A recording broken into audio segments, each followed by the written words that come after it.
हर हर शंकर जय जय शंकर। आज हम हैं मुंबई के बाणगंगा पर।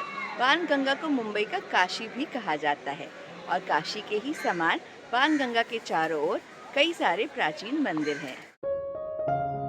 मुंबई के विशिष्ट मालाबार हिल के उत्तरी छोर पर बैक बे के किनारे बसा बाणगंगा टैंक एक पवित्र स्थान है, जहाँ ऐसा लगता है मानो सदियों से समय ठहर गया हो।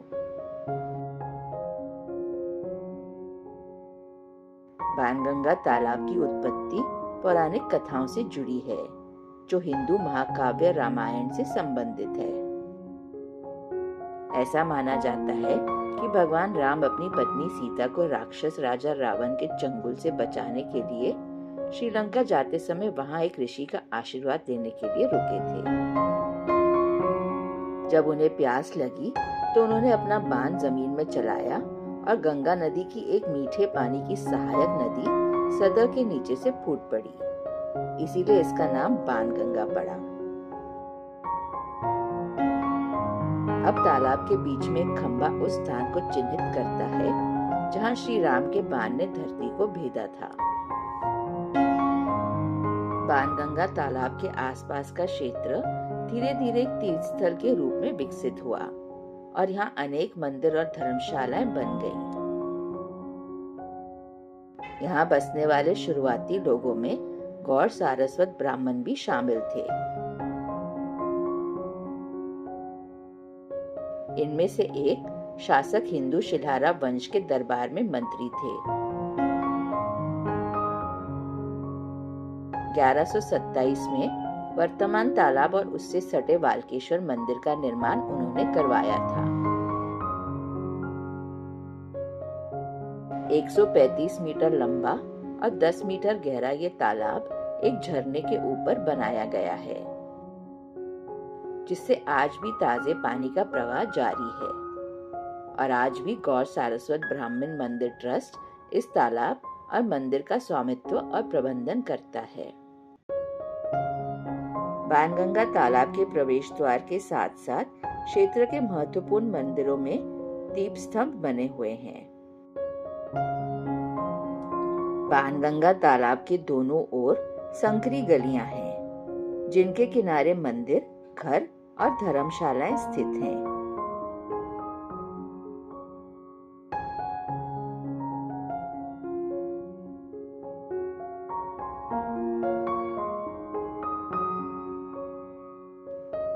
यह पवित्र परिक्रमा का मार्ग है, जो तालाब के चारों ओर पैदल चलकर की जाने वाली एक विधि है। बाणगंगा तालाब के आसपास 100 से अधिक मंदिर हैं। बाणगंगा द्वितीय क्रॉस लेन से होते हुए तालाब की ओर जाने वाली पत्थर की सीढ़ियों से नीचे उतरने पर जबरेश्वर महादेव मंदिर अपार्टमेंट भवनों के बीच स्थित है। एक दृढ़ पीपल का पेड़ मंदिर को जकड़े हुए है, लेकिन कोई भी उसे हटाने का इच्छुक नहीं है।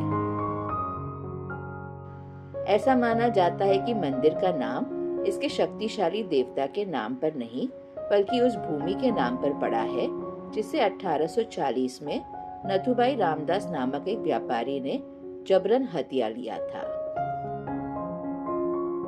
पास ही स्थित परशुराम मंदिर भारत में मौजूद अपनी तरह के कुछ ही मंदिरों में से एक है। भगवान विष्णु के अवतार परशुराम कोंकण क्षेत्र में सबसे अधिक पूजे जाने वाले देवता हैं। ऐसा माना जाता है कि उन्होंने अपनी कुल्हाड़ी से समुद्र की भूमि को पुनः प्राप्त करके कोंकण तट का निर्माण किया था। पश्चिमी किनारे के मंदिर का ऊंचा सफेद शिखर रामेश्वर मंदिर के नाम से प्रसिद्ध है, जिसका निर्माण 1842 में हुआ था। रामेश्वर मंदिर के ठीक सामने एक छोटा गणपति जी का मंदिर है, जिसका निर्माण भी उसी समय यानी 1842 में हुआ था।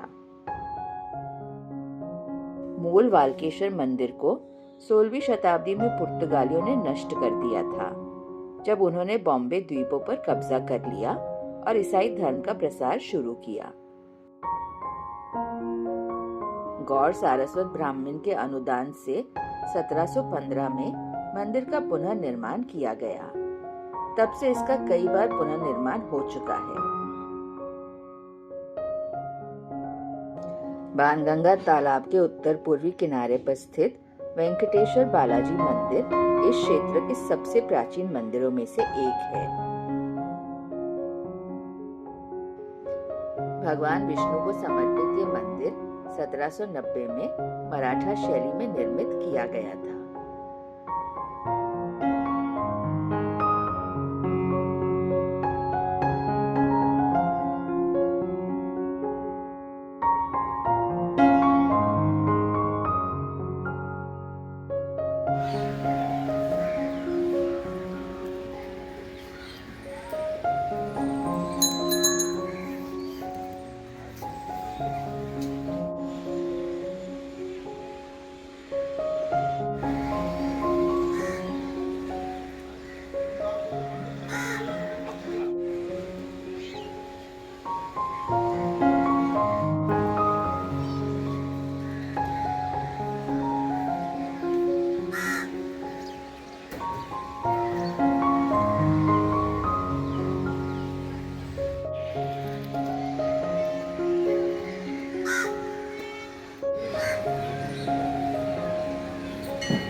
मीठे पानी का स्रोत होने के बावजूद पूजा स्थल के रूप में बाणगंगा तालाब तेजी से प्रदूषित हो रहा है।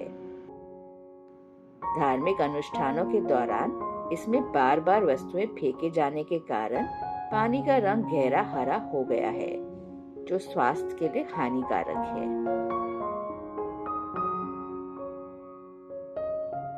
बाणगंगा टैंक शहर की भागदौड़ भरी जिंदगी से राहत पाने का एक बेहतरीन जरिया है। यहाँ की सीढ़ियों पर बैठकर कुछ समय बिताना और वहाँ के रोजमर्रा के जीवन को महसूस करना वाकई सुखद अनुभव है।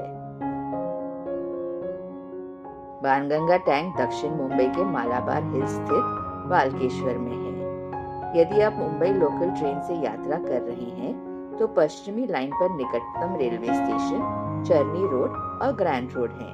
स्टेशन से आपको टैक्सी लेनी होगी।